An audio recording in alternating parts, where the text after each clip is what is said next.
بسم الله الرحمن الرحيم. الحمد لله رب العالمين، والصلاة والسلام على خير خلقه أجمعين محمد.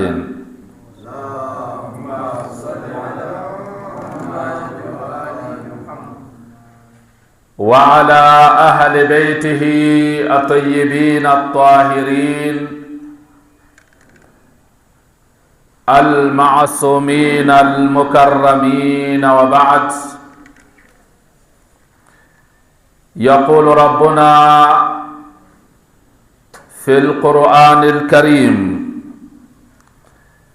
كم تركوا من جنات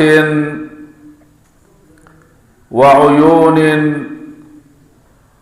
وزروع ومقام كريم ونعمة كانوا فيها فاكهين، كذلك وأورثناها قوما آخرين. آمنا بالله، Sadaqa Allahu al-Aliyyul Adhim. Ndugu zangu wapendwa wa Kiislamu, assalamu alaikum wa rahmatullahi wa barakatuh.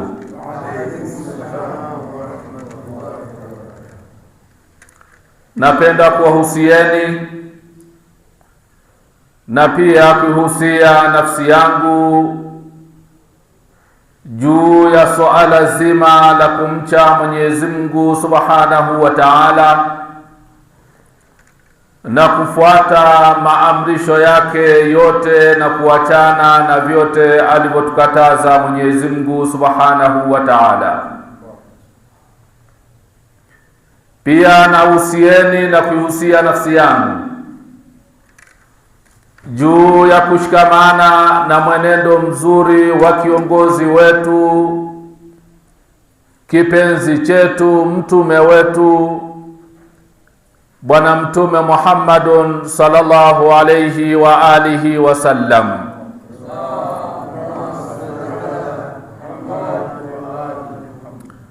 Kwani kufanya hivyo tutakuwa tumeshikamana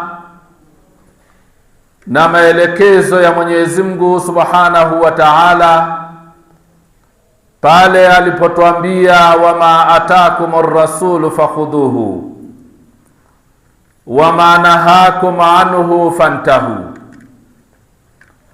Vyote alivyowaleteeni Bwana Mtume sallallahu alayhi wa alihi wasallama vichukueni, na vile alivyowakatazeni Bwana Mtume muviache.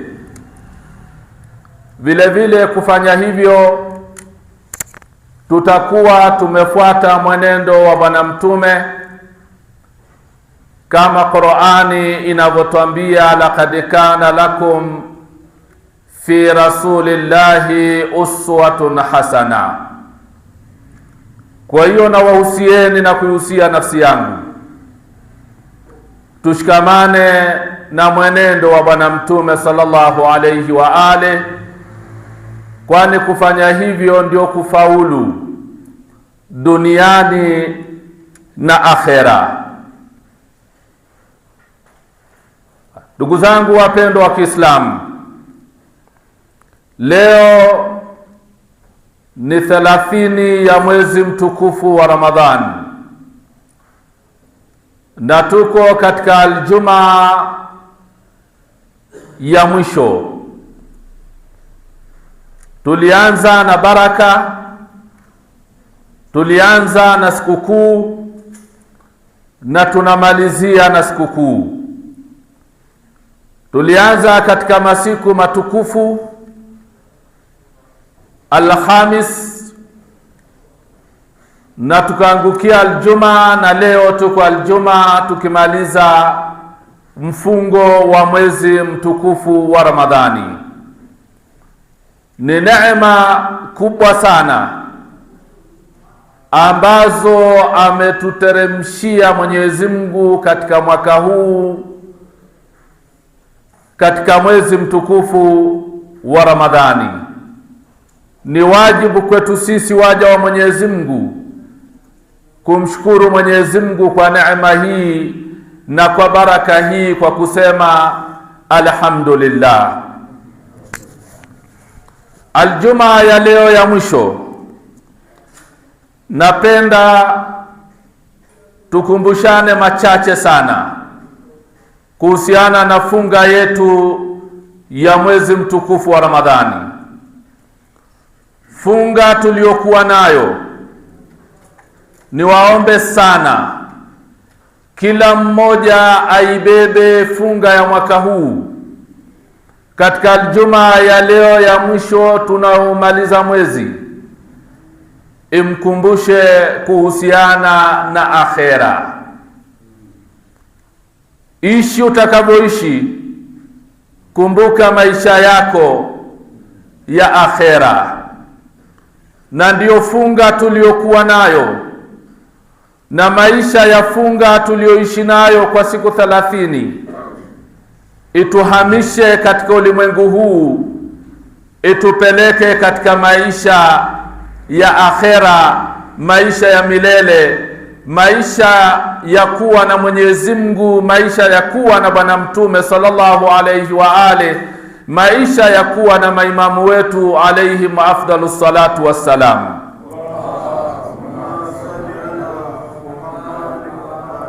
Ni funga ya kututoa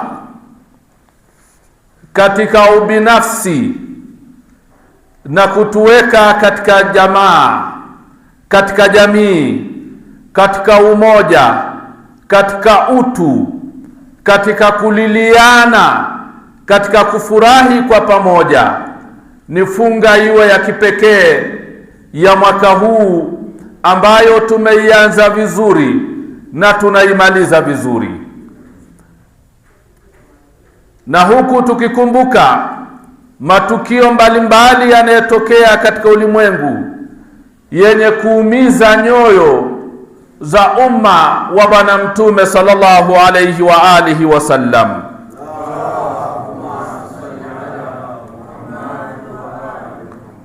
Mafanikio yote hayo na neema zote hizo alizotupa Mwenyezi Mungu Subhanahu wa Ta'ala, anakutaka ufanye mambo yako yote kwa ajili ya kujikurubisha kwake yeye, kwa ajili ya nia ya upate thawabu siku utakapoondoka katika ulimwengu huu.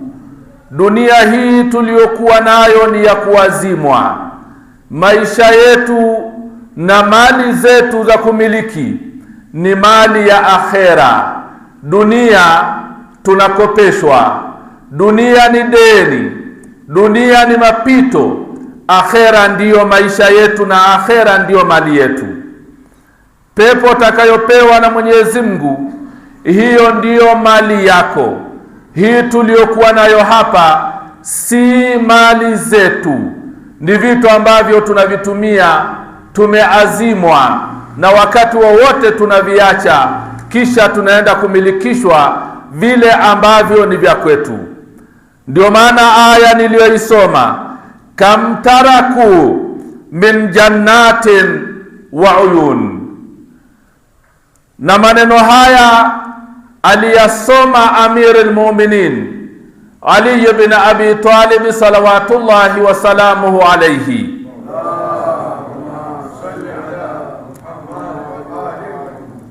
Alipopita katika magofu au alipopita katika makaburi, akayahutubia kwa maneno mengi.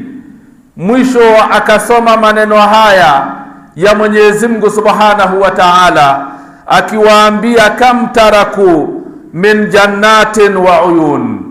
Hawa waliolala katika makaburi haya ni mangapi walioyaacha katika ulimwengu wao? Wameacha maisha yao yaliyokuwa mazuri, wameacha mabustani yao, wameacha mashamba yao, wameacha ufalme wao. Kam taraku min jannatin wa uyun wa zuru'in wa maqamin karim, walikuwa katika nafasi katika maisha yaliyokuwa mazuri, lakini yote hayo wameyaacha. Wa ni'matin kanu fiha fakihin, walikuwa katika neema ya hapa duniani kubwa sana, lakini yote hayo wameyaacha. Wakadhalika, Mwenyezi Mungu anaendelea akisema, kadhalika wa awrathnaha qauman akharin, hivyo ndivyo tulivyofanya, tumewaondoa hao wameondoka, kisha tukawarithisha viumbe vingine, tukawaachia nafasi binadamu wengine. Wameondoka wale, kisha wamekuja watu wengine wamekalia pale walipokuwa wanakaa, yale waliokuwa wanayafanya wameyaacha. Imamu Ali alayhi salam alitoa maneno haya akiyaambia makaburi aliyokuwa ameyaelekea, kisha akawaambia, elekezeni, anawaambia masahaba wake, elekezeni nyoyo zenu kwa Mwenyezi Mungu Subhanahu wa Ta'ala, msigandamane na ulimwengu huu. Kama unazo mali, ziwe ni furaha kwa viumbe vingine. Kama ulikuwa na madaraka, yawe na furaha kwa watu wengine. Kama ulikuwa na nguvu, iwe ni furaha kwa watu wengine. Vyote hivi visiwe ni vilio kwa watu wengine. Mali zako zisiwe ni vilio kwa watu wengine. Madaraka yako yasiwe ni uchungu kwa watu wengine. Maneno ya Ali bin Abi Talib salawatullahi wa salamuhu alayhi.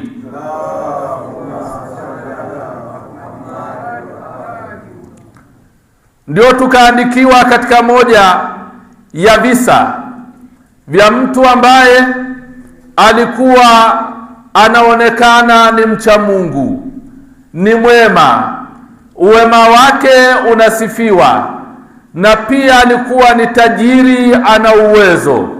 Kwa hiyo anazo sifa za kusifiwa katika ulimwengu huu, lakini moyo wake haukuwa na Mwenyezi Mungu Subhanahu wa Ta'ala.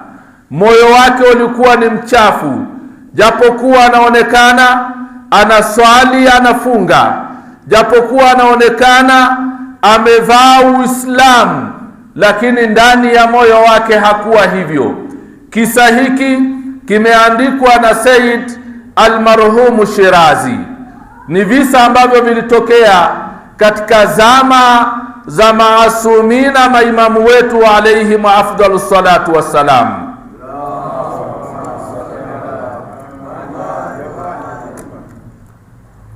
Ni kundi la watu wanakwenda ibada ya hija Makka, wakiwa ni marafiki, wameungana, twendeni tukafanya ibada ya hija. Wanao uwezo na ni wacha Mungu kwa muonekano. Walipofika njiani, kabla ya kufika Makka, mmoja wao, tena yule kiongozi wao ambaye wao wanamsifu na wanamrejelea katika mali, wanamrejelea katika ilmu, wanamsifu kuwa na ilmu, akapatwa na maradhi ya ghafla, akafariki njiani kabla ya kufika kutekeleza ibada ya hija.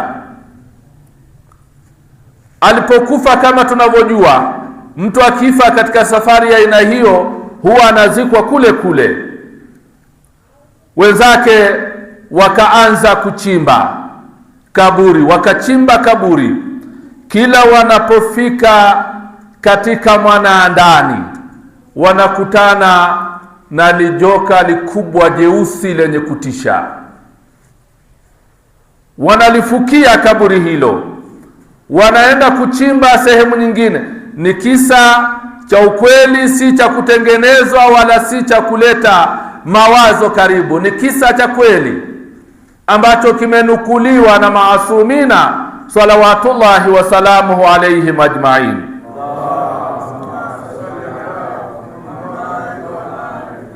Wanachimba kaburi sehemu nyingine, kila wakichimba, wakifika mwanandani wanakutana na lijoka likubwa la aina tofauti, lakini jeusi. Wanashindwa, ni likubwa linatisha, wanashindwa kuzika, wanachimba kaburi jingine. Walifanya hivyo kwa kuchimba makaburi 5.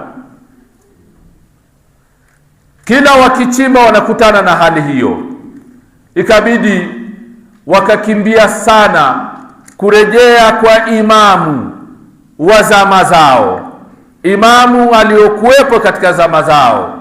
Wakaenda wakamhadisia, wakampa kisa hiki: tunayo mwenzetu ni mu'min, ni tajiri, tunamuelewa, amefariki njiani, lakini kila tunapochimba kaburi tunakutana na nyoka, na nyoka mwenyewe ni mweusi, macho yake ni mekundu, anatisha, anaonekana ni nyoka mkali mno.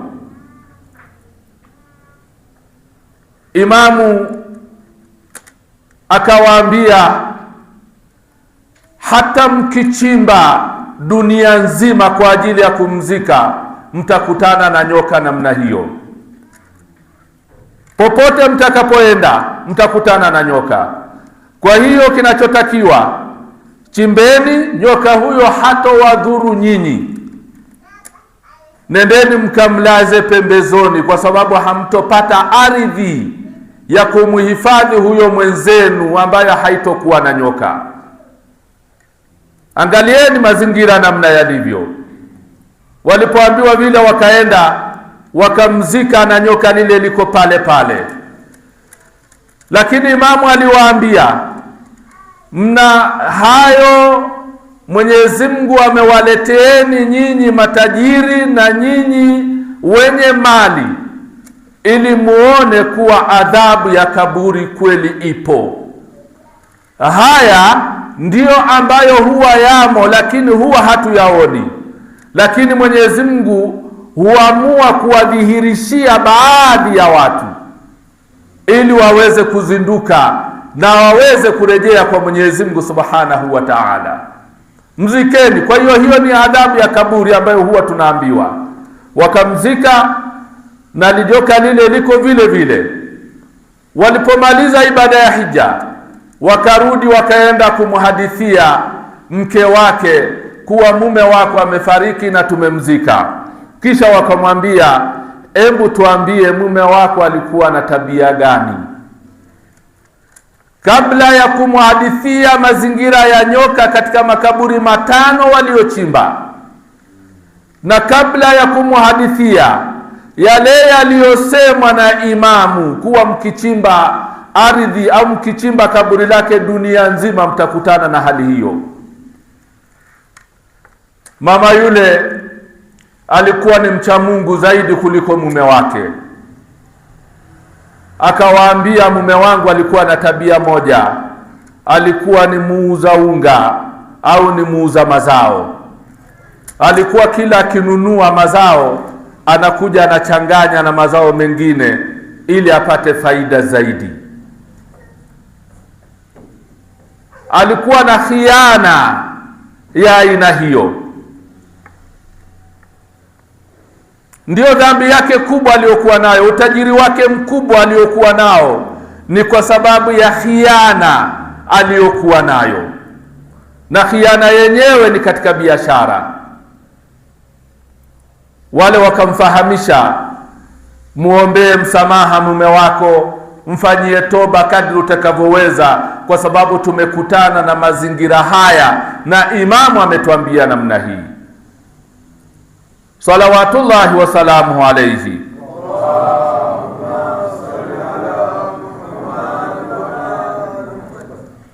Tizama imamu anavyobainisha hali namna ilivyo. Ni khiana ya mauzo. Kwa hiyo akawaambia, nyinyi ni wasomi, nyinyi ni wafanya biashara, chochote unachokifanya muangalie Mwenyezi Mungu Subhanahu wa Ta'ala. Usiangalie dunia tu umepata faida, umekuwa tajiri katika ulimwengu huu. Khiana ndogo, angalia mtu alivyoteseka katika kaburi lake. Je, sisi tunafanya khiana ngapi katika ulimwengu huu? Na tunafanya wakati mwingine kwa unwani ya dini ya Kiislamu, tunafanya kwa unwani ya Uislamu, na tunafanya kwa unwani ya dini, na wakati mwingine tunafanya kwa unwani ya mwezi mtukufu wa Ramadhani al-Karim al-Mubaraka.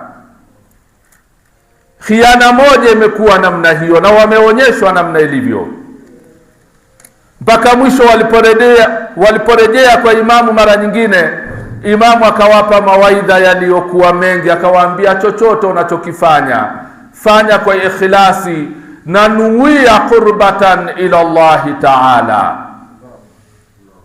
ya kuwa moyo wako uwe na Mwenyezi Mungu Subhanahu wa Ta'ala. Kila hatua unayoifanya mwelekee Mwenyezi Mungu Subhanahu wa Ta'ala.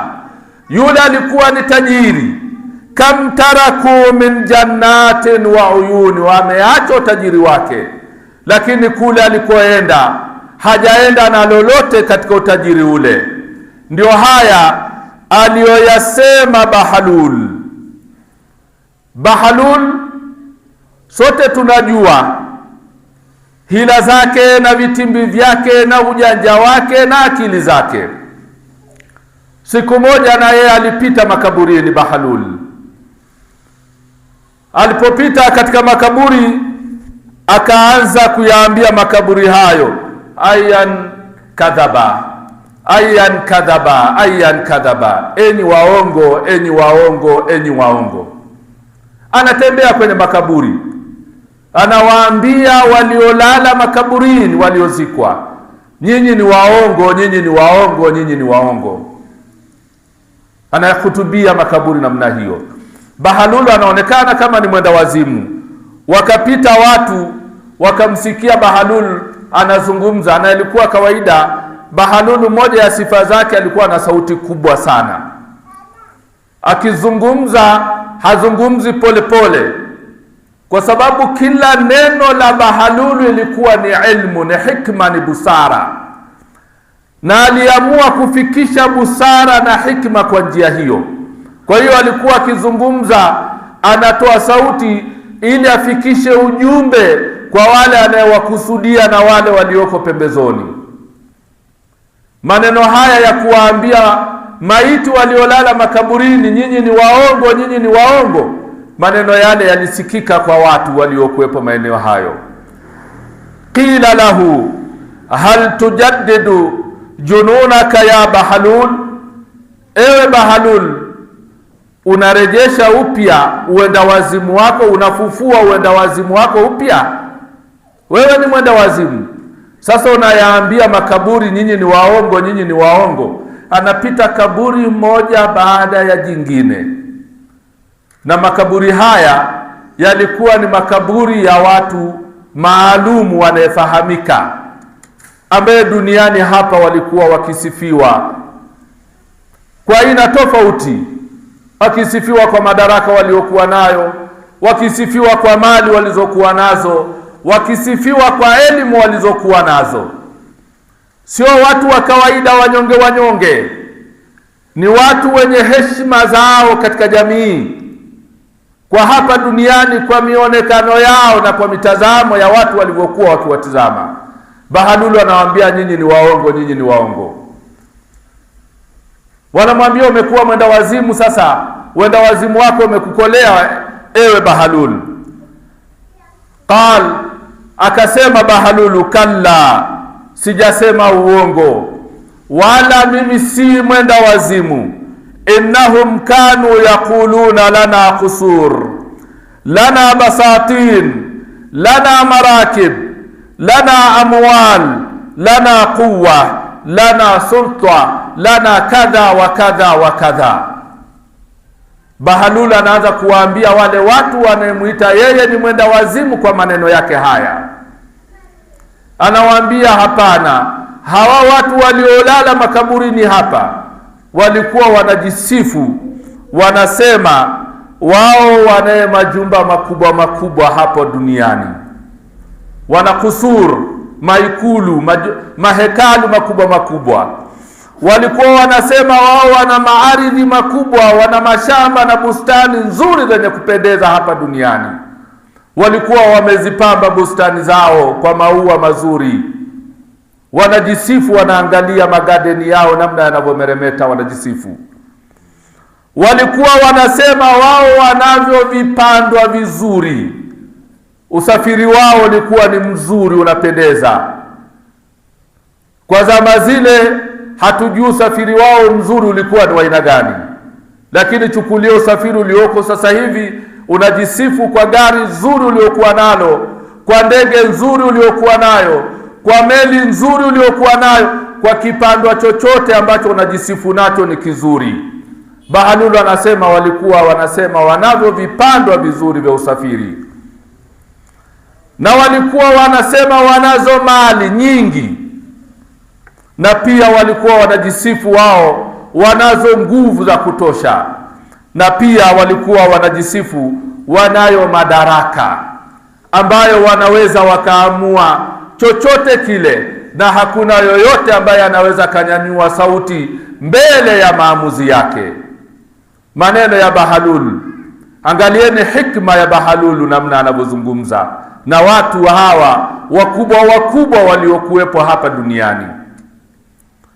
Kisha baada ya kuzungumza hayo, Bahalul akasema wa arahum wa laysa indahum shay, lakini navyowaona hapa kwenye makaburi yao hapa, hawana chochote, hawana madaraka, hawana mali, hawana majumba yao ya kifahari, hawana mabustani na mashamba yao mazuri yenye kumeremeta, hawana chochote kwenye makaburi yao. Alam yakunu kadhibina haithu kanu yaddauna ma lam yakunu lahum, kwa namna walivyo hapa walikuwa si waongo duniani kusema wanacho kaza kaza bwana hawana. Walikuwa ni waongo hawa. Ujumbe gani anautoa hapa Bahalul? Anasema nyumba uliokuwa nayo hapa si ufahari, nyumba ya ufahari ni nyumba ulioijenga akhera. Kipando ulichokuwa nacho hapa duniani hakina maana kama kipandwa kile hautokitanguliza kwenda kukipanda siku ya Kiyama. Na cheo chako ulichokuwa nacho hapa hakitokuwa na maana kama cheo hicho hautokipeleka mbele ya Mwenyezi Mungu siku ya Kiyama. Vikawa vyote hivi vinaishia katika ulimwengu huu. Ulikuwa nazo mali zako zilikuwa zinawanyanyasa watu, zilikuwa zinawatishia watu, zilikuwa zinakufanya unyanyue mabega yako mbele ya watu, ujibague na watu. Mali hizo umeziacha hapa duniani, na kule kaburini umelala katika mchanga, hauna mali, haikusaidii chochote. Ndio Bahalulu anatoa ujumbe wa aina hii, na ulikuwa na nguvu za kuwatishia watu, kama ni kumpiga kwa ngumi au kumpiga kwa silaha, kwa bunduki, kama ambavyo tunaona mataifa makubwa kama Amerika yanavyonyanyasa mataifa mengine kwa sababu ya vifaru walivyokuwa navyo, kwa sababu ya ndege za kivita walizokuwa nazo, kwa sababu ya meli za kivita walizokuwa nazo. Lakini akifa yule anayefanya uovu wa aina hii, hawezi akazikwa na vifaru hivyo, hawezi akazikwa na mabomu hayo.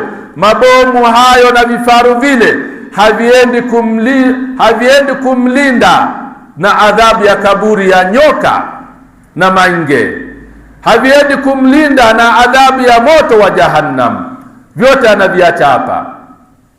Na mali zake hawezi akaenda katoa rushwa kuwapa malaika wa adhabu. Huendi kumuonga nyoka kaburini, huendi kumuonga bwana mtume ili akuombee msamaha, hauendi kumuonga kumpa rushwa Mwenyezi Mungu Subhanahu wa Ta'ala. Zote unaziacha hapa. Ujumbe wa Bahalul Sasa anasema inamisheni vichwa vyenu chini, dunia hii si yenu. Nyumba uliokuwa nayo si yako, gari uliokuwa nalo si lako, ardhi uliokuwa nayo uliojilimbukizia si zako, madaraka uliokuwa nayo si yako. Ujumbe mzito mno tunaopewa na Bahlul, ambaye anaendeleza ujumbe aliyoutoa Amirul Mu'minin Ali bin Abi Talib salawatullahi wa salamuhu alayhi.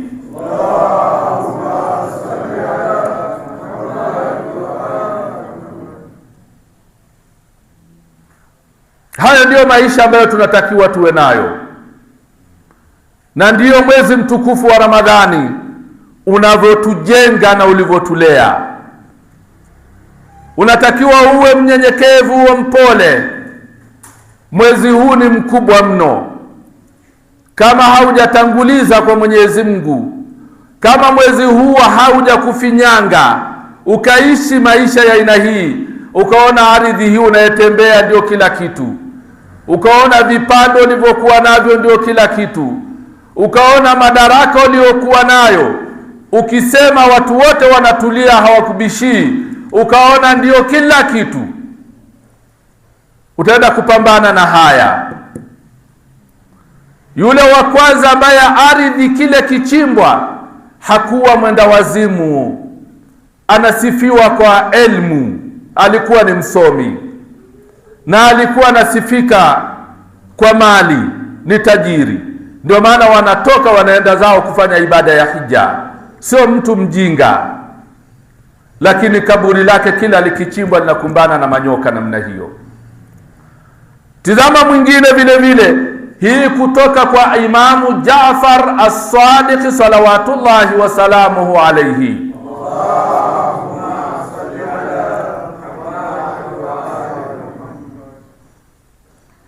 Hadithi kutoka kwa Imam Jaafar as-Sadiq anaelezea adhabu ya mmoja ambaye vile vile alikuwa na sifa nzuri hapa duniani, akionekana kwa sifa hizo.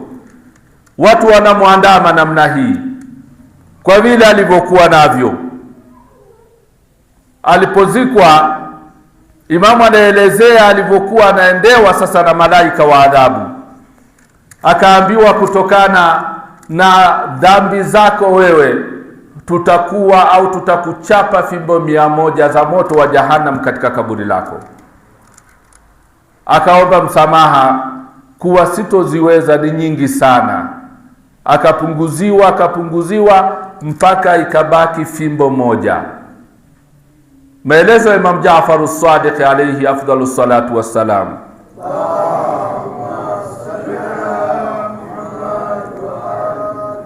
Ikabaki fimbo 1. Sasa akaambiwa, katika hii 1 hauna njia ya kujitetea, hii lazima uchapwe. Fimbo 1 unachapwa ya moto wa Jahannam. Akawaambia, fabima tajlidunani, kwa sababu gani basi mnanipiga? Nipeni sababu ya kunipiga. Qalu najliduka liannaka salaita salatan yawman bighairi wudhu'in wa maradta ala dhaif falam tansuruhu. Sababu makosa yako ni mawili tu, hakuwa na makosa mengi, hana makosa mengi aliyotajiwa. Ili ujiangalie wewe, ni saa zote unatakiwa uwe mnyenyekevu, uwe mwema. Tuzijikuze sana katika ulimwengu huu, tusionyeshe ubabe katika ulimwengu huu, tuwe wapole mno katika dunia hii. Akhera haina swali ya mtume, haina kutizamana nyuso. Kule ni amali na matendo yako tu. Sijui mimi nilikuwa hivi, hiyo ni hapa duniani ndio utatishia hivyo, utajieleza hivyo, lakini si baada ya roho yako kuchukuliwa. Mungu hatotizama sura zenu wala maumbo yenu, kama anavyotuambia Bwana Mtume Muhammadun sallallahu alayhi wa alihi wasallam.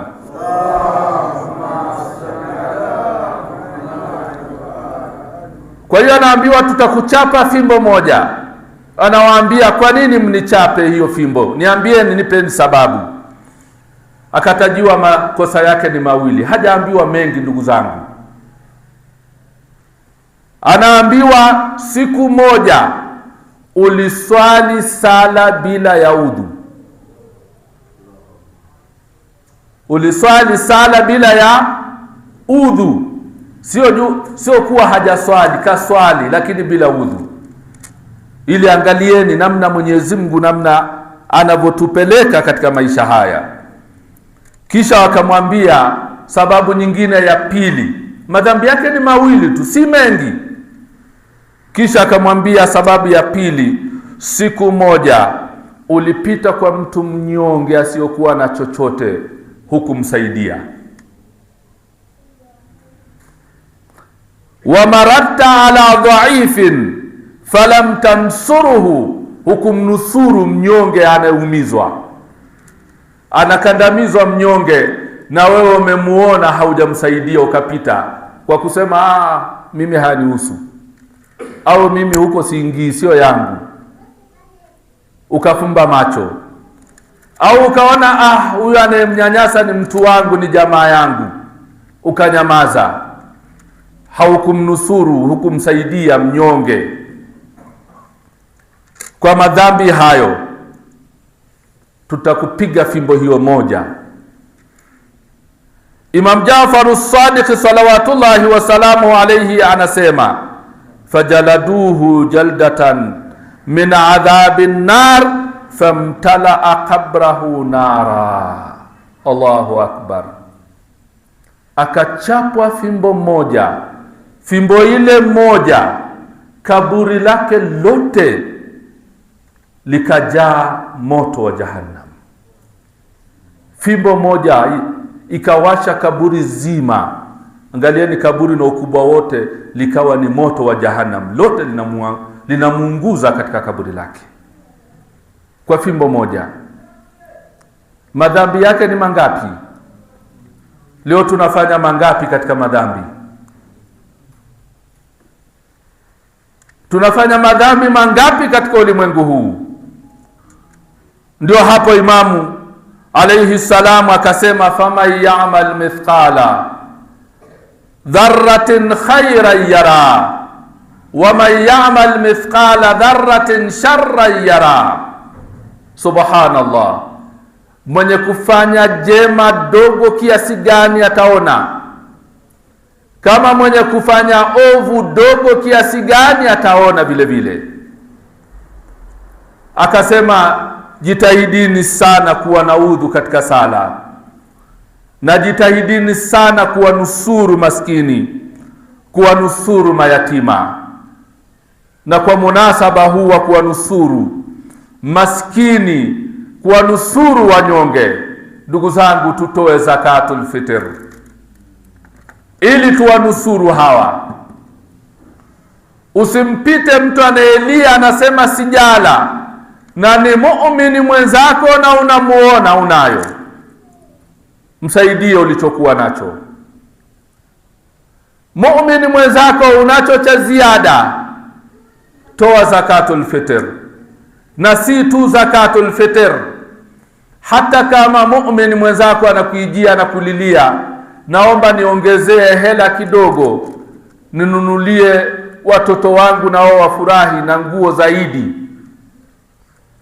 unayo hata shilingi 5,000 hata 2,000 ya ziada, mpatie ili akamfurahishe mtoto wake.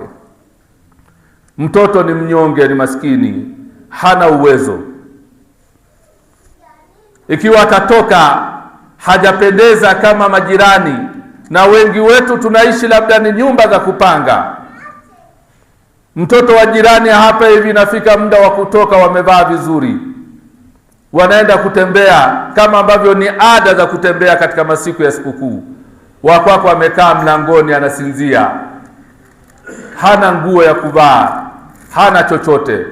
Na wewe muumini mwenzako ulikuwa nayo, ulikuwa una uwezo wa kumpa hata shilingi 5,000, akaenda Mbauda leo siku ya mnada, akatafuta hata mtumba, akaenda kaufua, akaunyosha, mtoto wake akavaa, akapendeza.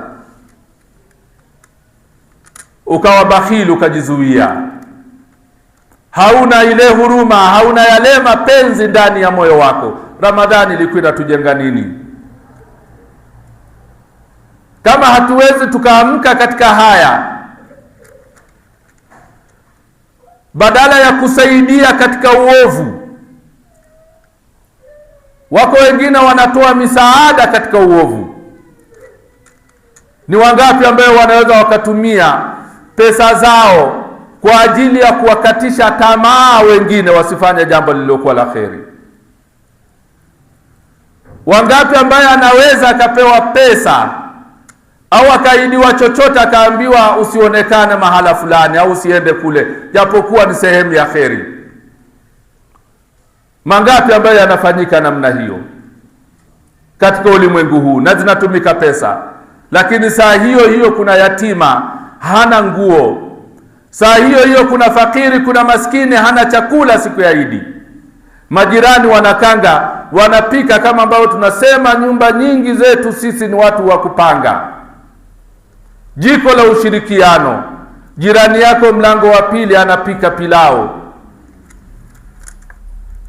mlango wa pili wa kwako tena mfuasi wa Ahlulbayt Rasulillah, mfuasi wa Ali bin Abi Talib, umekaa unampikia mtoto wako ugali na mboga za majani, huenda hazina nyanya wala hazina vitunguu, kisha unasema mimi ni ndugu yako, tukija tunapeana mikono, tunakumbatiana. Huo ni unafiki, huo si Uislamu, si ushia wa Ali bin Abi Talib, sio ushia wa al-Imam al-Hujja al-Mahdi ajalallahu ta'ala farajahu sharif.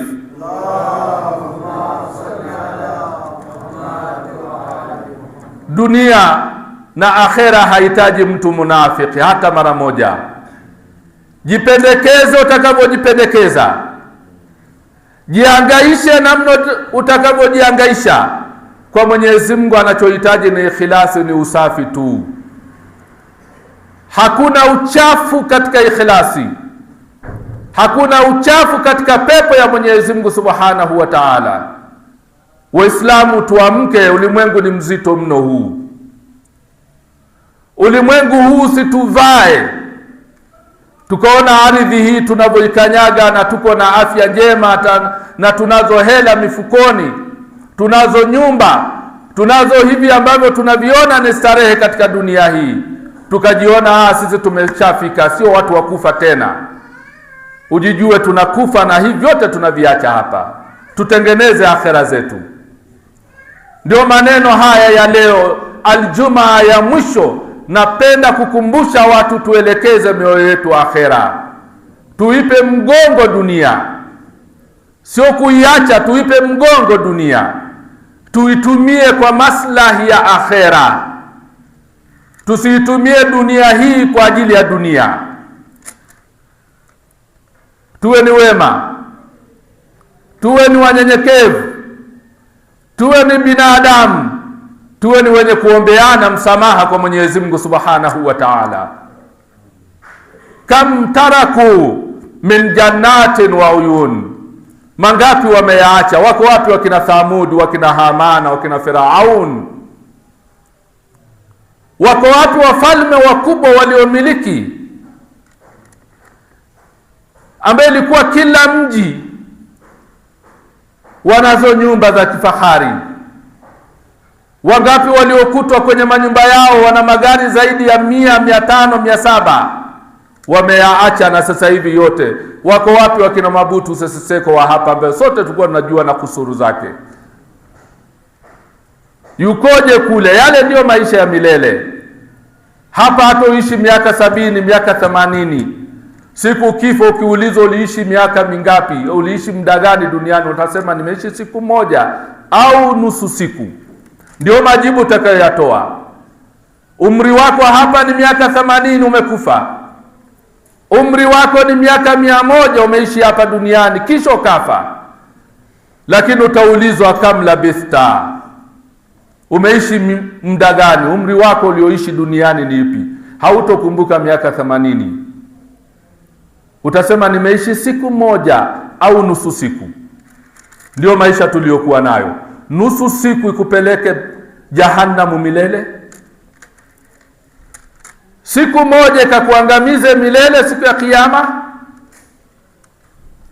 Starehe ya siku moja hapa duniani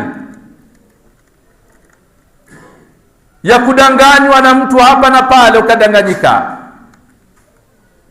ikupeleke milele Jahannam. Muislamu, na sisi sote Waislamu tuzinduke, tumche Mwenyezi Mungu Subhanahu wa Ta'ala. Ijumaa hii ya leo, ndugu zangu, tuibebe kwa muundo huu. Sijazungumza mengi kuhusiana na Ramadhani kwa sababu yamezungumzwa mengi kuhusiana na mwezi mtukufu wa Ramadhani na fadhila zake. Nimeamua nizungumze haya ili matendo yetu tunayoyafanya, kila tendo sema qurbatan ila Allah Ta'ala, nuia kwa ajili ya Mwenyezi Mungu. Tuliwahi kupewa hadithi na mmoja katika darasa zilizopita hapa, chochote unachokifanya, hata unavaa nguo, hata unavaa viatu, nuia kujikurubisha kwa Mwenyezi Mungu. Chochote unachokifanya sema qurbatan ila Allah Ta'ala. Wal asr innal insana lafi khusr illa alladhina amanu wa amilus salihat watawasaw bil haqqi watawasaw bis sabr. Amanna billah. Sadaqa Allahul aliyyul azim.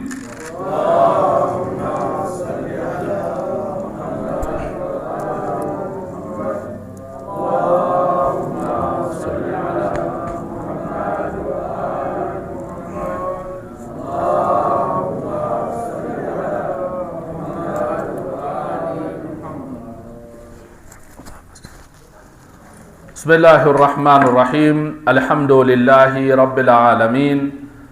Wassalatu wassalamu ala rasulillah sallallahu alayhi wa alihi wa sallam, wa ba'd. Ndugu zangu, napenda kuhusieni na kuhusia tena nafsi yangu juu ya kumcha Mwenyezi Mungu Subhanahu wa Ta'ala na kufuata maamrisho yake yote na kuachana na vile alivyotukataza Mwenyezi Mungu na mtume wake Muhammad sallallahu alayhi wa alihi wa sallam.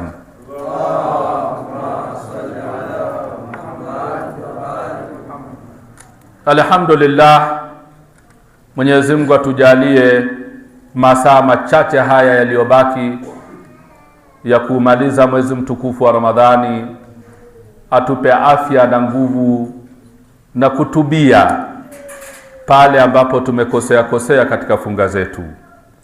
Niwaombe kwa masaa machache haya, jitahidi sana kumlilia Mwenyezi Mungu Subhanahu wa Ta'ala, kuomba istighfar kwa Mwenyezi Mungu. Leo punguza kabisa vicheko, punguza mambo ya kipuuzi, punguza mambo mengi sana katika siku hii ya leo, kwa sababu ni siku moja nzito mno. Ni masiku ambayo wacha Mungu wanalia, wanahuzunika na wanamuomba msamaha Mwenyezi Mungu, wanazidisha kufanya istighfar ili wajazilizie kama kuna mapengo katika funga ya mwezi mtukufu wa Ramadhani. Na bila shaka mapengo yako mengi. Hata mwenyewe ukikasa hivi ukijifikiria unayo mapengo mengi.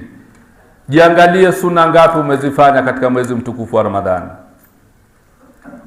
Kuna Qur'ani kiasi gani umeisoma katika mwezi mtukufu wa Ramadhani. Na utukufu wa Ramadhani ni kuisoma Qur'ani. Lakini huenda tulioko wengi hapa hatujaisoma vizuri Qur'ani. Tumeibahatisha na wengine huenda hata hawajaisoma kabisa Qur'ani. Hayo ni mapengo makubwa mno. Ni wangapi katika sisi ambayo huenda hawajakesha katika masiku ya Lailatul Qadr? Huenda hajapata hata nafasi ya siku moja kukesha, amelala manyumbani, hakuwa na muda wa kukesha. Hayo yote ni mapungufu yaliyoko katika mwezi mtukufu wa Ramadhani ambaye tumeyafanya. Ni wangapi vile vile katika sisi ambao hata hatujafuturishana katika mwezi mtukufu wa Ramadhani, au haujakaa hata na ndugu zako waumini ukafuturu pamoja nao ukacheka, hata kama chakula si kitamu kama kinachopikwa nyumbani kwako, ukala pamoja nao, ukafurahi, ukafunga macho yako hata chakula si kizuri, ukawa mcha Mungu kama mmoja katika maulama wetu wakubwa sana, ambayo naye ni kisa kizuri sana cha ucha Mungu namna walivyokuwa, nikinukuu. Aliletewa zawadi ya tango. Ameletewa matango kadhaa. Haya matango ametu. Sasa alipoletewa, ya alim alikuwa amekaa na wenzake maulama, wamekaa pamoja.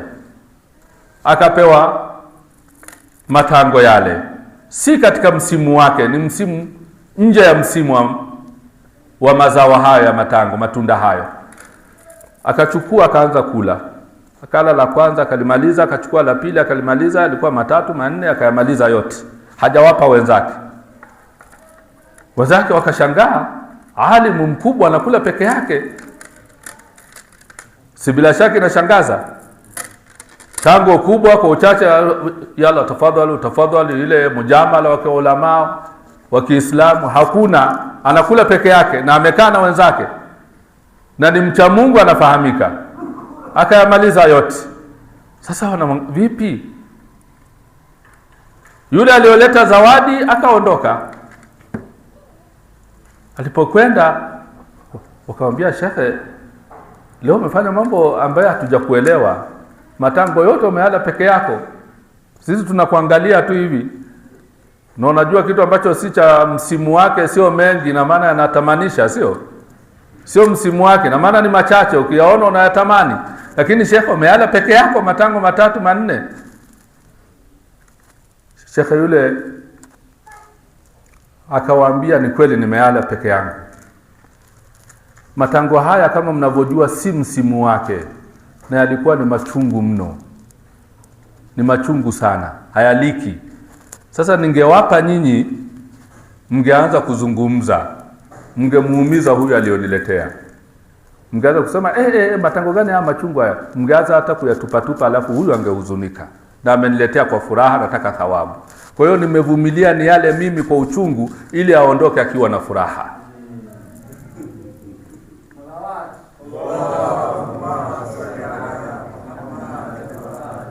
Hii na darasa kubwa sana katika hii. Ucha Mungu wa hali ya juu sana.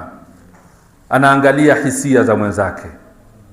Hataki kumjeruhi mwenzie aliyomletea zawadi. Kumjeruhi mwenzako, anaondoka mnyonge, ameumia, ni dhambi katika Uislamu. Uislamu unahitaji kuingiziana furaha. Kwa hiyo ameala mwenyewe na falsafa yake ndio hii. Leo mangapi sisi tunajeruhiana, tunaumizana? Asilimia kubwa ya maisha yetu ni majeraha. Hauna jeraha la mwili, lakini moyo wetu saa zote unajeruhiwa. Hakuna mahali unakaa hauna maumivu katika moyo. Na tunajeruhiana wenyewe kwa wenyewe. Na tunajeruhiana kwa maksudi. Siku ya Kiyama tuna mengi ya kujibu mbele ya Mwenyezi Mungu Subhanahu wa Ta'ala. Sasa yote haya ni mapungufu tuliyokuwa nayo. Hatujafuturu kwa pamoja. Sasa nafasi hii, masaa haya machache yaliyobaki, usizurure mbali.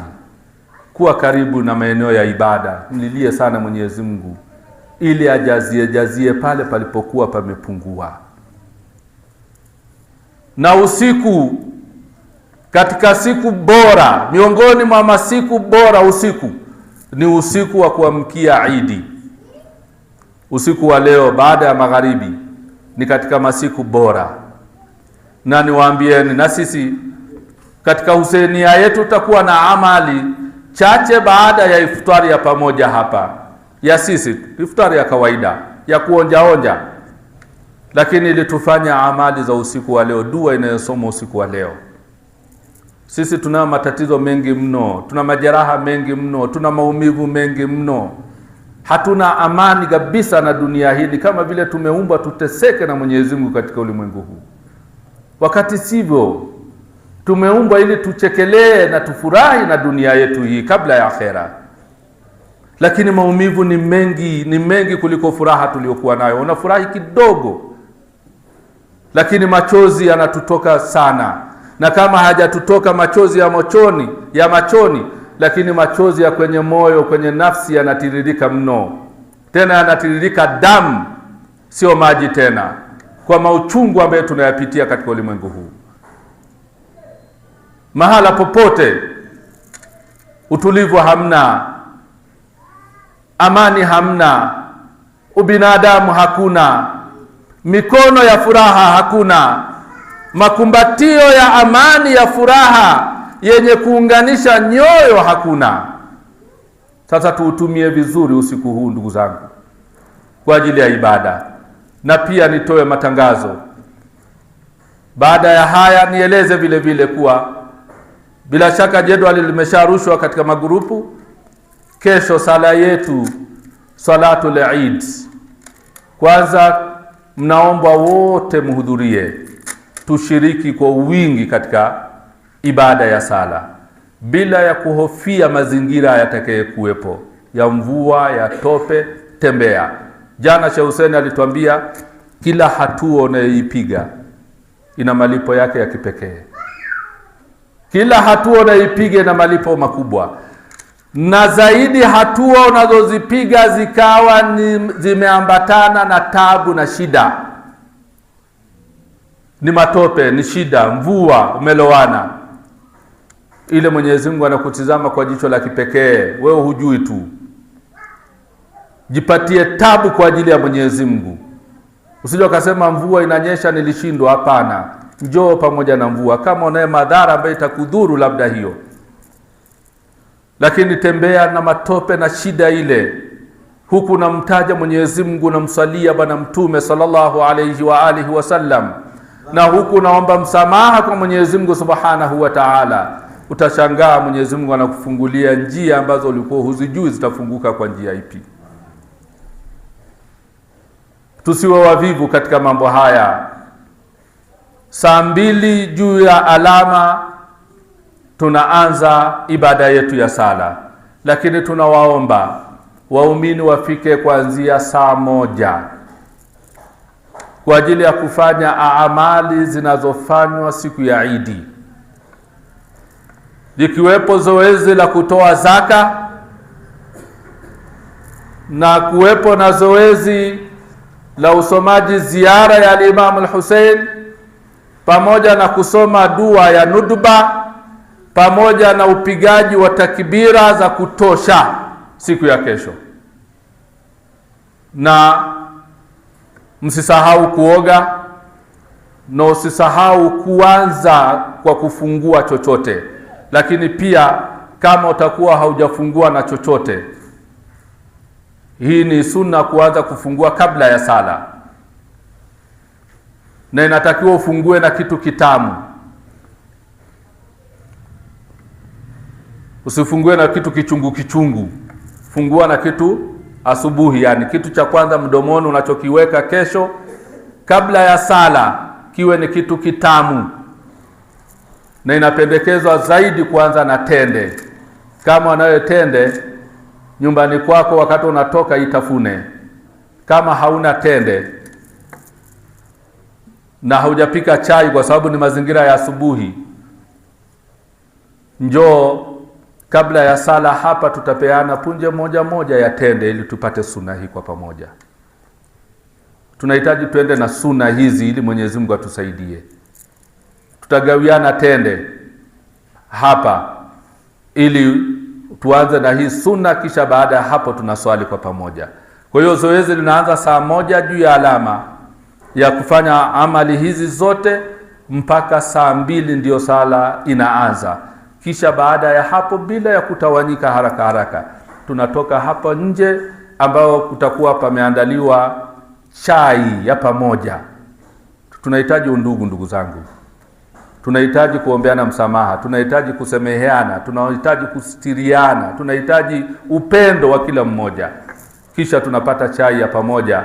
Baada ya hapo sasa kila mmoja anaelekea maeneo yake anapokwenda. tutakuwa tumetekeleza sunna ya ibada ya Idi, na Mwenyezi Mungu atukubalie funga yetu insha Allah. Ndugu zangu, baada ya matangazo hayo na msisitizo huo, tujitahidi kumsalia Bwana Mtume sallallahu alayhi wa alihi wasallam.